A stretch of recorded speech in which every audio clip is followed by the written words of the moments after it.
حضرت سیدنا علی المرتضیٰ رضی اللہ تعالی عنہ سے تقوی کے حوالے سے دریافت کیا گیا تو آپ نے بڑی جامع تعریف ارشاد کی. فرمایا کہ تقوی کیا ہے؟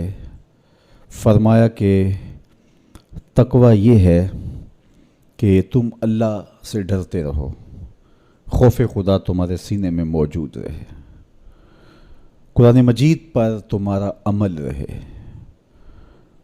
اور تم جو میسر آئے اللہ کی طرف سے اس پر تم قانع ہو، کم پر بھی قناعت تمہارا مزاج ہو. اور چوتھی چیز ارشاد فرمائی کہ تم آخرت کی تیاری میں اپنے آپ کو مصروف رکھو. یہ چار وصف اگر تمہارے اندر موجود ہیں تو تم متقی کہلاؤ گے. سب سے پہلا وصف کیا ہے کہ اپنے آپ کو اللہ جل شانہ کے خوف میں مبتلا رکھو، اللہ کا ڈر تمہارے سینے میں موجود رہے. اللہ کا ڈر کس معنی اور کس مفہوم میں ہونا چاہیے؟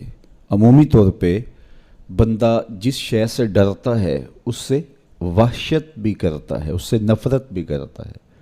سانپ سے ڈرتا ہے، بچھو سے ڈرتا ہے، اور موذی جانوروں سے خوف زدہ ہوتا ہے، لیکن اگر ہتھے چڑھ جائیں تو انہیں چھوڑتا بھی نہیں، بلکہ ہمیں تو حکم دیا گیا اقتلوا الموذی قبل ان یوذی، قبل اس سے کہ موذی تم کو ایذا دے تم اس کا خاتمہ کر ڈالو، اگر تمہارے بس میں ہو تو تم انہیں مار ڈالو. تو عمومی طور پہ بندہ جس سے ڈرتا ہے اس سے نفرت بھی کرتا ہے، لیکن اللہ سے بندہ ڈرتا بھی ہے، اس سے محبت بھی کرتا ہے. تو یہ ڈر پھر کس مفہوم میں ہوا؟ تو کچھ اشیاء سے، کچھ لوگوں سے ڈر ان کے گزند کی وجہ سے ہوتا ہے، لیکن یہ ڈر جو اللہ کا بندہ مومن کے دل میں ہے یہ محبت کا ڈر ہے.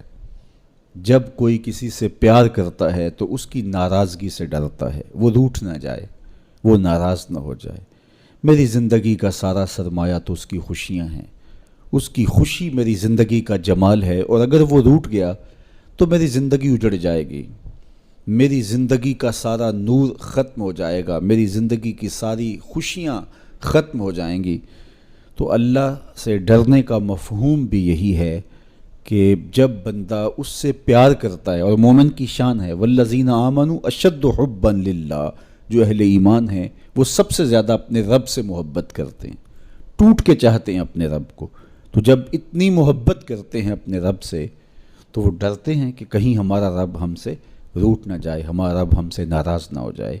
تو یہ احساس جب انسان کے ساتھ ہمیشہ جڑا رہے گا کہ میرا اللہ مجھ سے ناراض نہ ہو جائے، تو پھر اس کی زندگی کتنی خوبصورت ہوگی اور وہ گناہوں سے کیوں نہیں بچ پائے گا.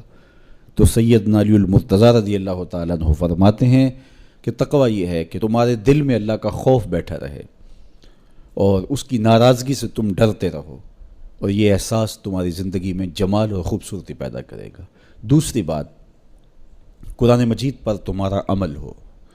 جب کتاب اللہ تمہاری رہنما بن جائے اور تم اپنی زندگی کے سارے عمل کتاب اللہ کی بتائی ہوئی تعلیمات کے مطابق کرو گے تو پھر اس کا عملی نتیجہ تو خوبصورت ہوگا.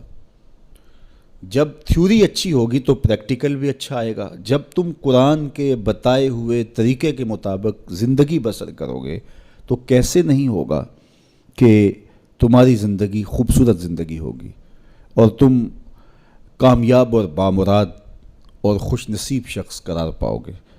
اس لیے قرآن مجید پہ عمل اپنی زندگی میں لازم کر لو. یہ تمہارے رب نے تمہارے نام رسول کریم صلی اللہ علیہ وآلہ وسلم کی وساطت سے ایک پیغام بھیجا ہے، مکمل ضابطہ حیات ہے، دستور زندگی ہے. اس کتاب سے وابستگی، دل بستگی، تعلق کی خاطر تمہیں کبھی رسوا نہیں ہونے دے گا، تمہیں کبھی بے مراد نہیں ہونے دے گا، تمہیں کبھی نقصان میں نہیں پڑنے دے گا، تمہیں ناکام نہیں ہونے دے گا. تم ہمیشہ سرخرو ہوگے، کامیاب ہو جاؤ گے، بامراد رہو گے. عزتیں اور وقار تمہارا مقسوم ہوگا اگر اس کتاب کے ساتھ تمہارا تعلق مضبوط ہوا. تیسری بات، جو تمہیں میسر ہو اس پر قناعت کرو۔ میسر پر قناعت کرنے کی عادت بن جائے تو زندگی کی تلخیاں ختم ہو جاتی ہیں۔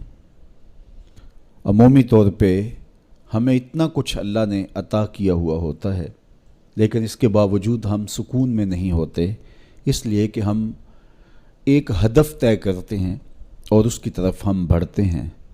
تو میسر کا جو سرور ہے، میسر کا جو لطف ہے، اس کو حاصل کرنے کی بجائے جو میسر نہیں ہے اس کی تگ و تاز کے اندر ہم اپنے آپ کو پگھلا رہے ہوتے ہیں۔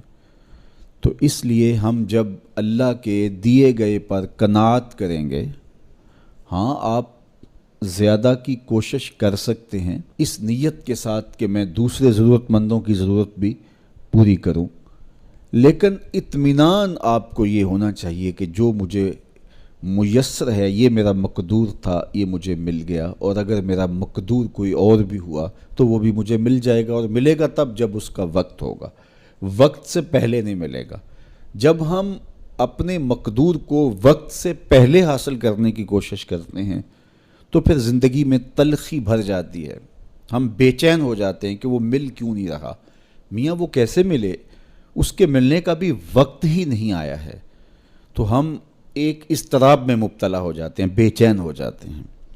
اور اگر ہم یہ یقین کر لیں کہ ہمارے مقدور کا ہمیں جب وقت ہوگا تو ضرور ملے گا، تو پھر زندگی کے اندر ایک طمانینت پیدا ہو جائے گی۔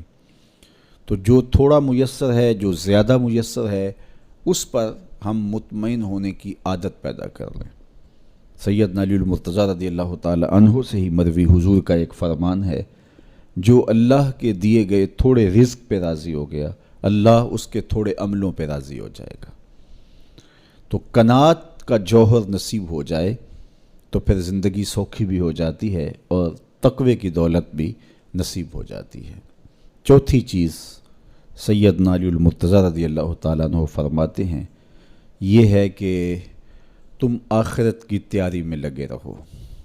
تمہارا جب ہدف وہ ہے کہ میں ایک دن اللہ کے حضور پیش ہونا ہے اور اپنے سارے اعمال کی جواب دہی اور سارے اعمال کا حساب میں نے اس کے حضور پیش کرنا ہے، تو پھر تم پھونک پھونک کے قدم رکھو گے، حزم و احتیاط سے زندگی گزارو گے، اور تقوی نام ہی حزم و احتیاط کا ہے۔ تقوی نام ہی زندگی کو منظم اور مرتب کر کے اللہ کے حکموں کو بجا لانے کا ہے۔ حضرت شیخ احمد شیخ مجدد الفسانی علیہ رحمہ فرماتے ہیں کہ تقوی دو چیزوں سے عبارت ہے، ایک اللہ کے حکموں کو بجا لانا، اور ایک اللہ کی منع کردہ چیزوں سے اجتناب کرنا۔